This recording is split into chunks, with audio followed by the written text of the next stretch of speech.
సింపుల్‌గా, హెల్తీగా 10 నిమిషాల్లో రాగి ఉప్మా బ్రేక్‌ఫాస్ట్ ఇలా చేసేసుకోండి. చాలా టేస్టీగా ఉంటుంది.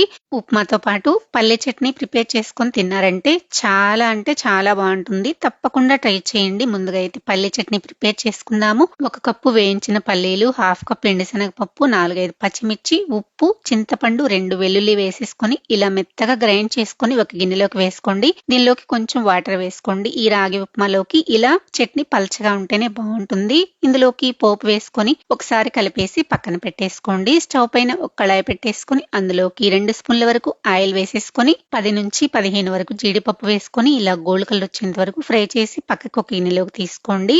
మీకు ఇంకా టేస్టీ కావాలంటే నూనెకు బదులు నెయ్యి వేసుకోండి. ఇందులోకి పల్లీలు, పోపు దినుసులు, ఎండుమిర్చి, కరివేపాకు వేసుకుని ఫ్రై చేసుకున్నాక ఉల్లిపాయ ముక్కలు, పచ్చిమిర్చి ముక్కలు, అలానే అల్లం ముక్కలు వేసుకున్నా బాగుంటుందండి. ఇలా ఇవి ఫ్రై చేసుకున్న తర్వాత ఇందులోకి 1 కప్పు ఉప్మా రవ్వని వేసేసుకొని ఆయిల్లో ఒక 30 సెకండ్స్ వరకు ఫ్రై చేసుకున్న తర్వాత అదే కప్పు తోటి రాగి పిండి వేసుకోండి.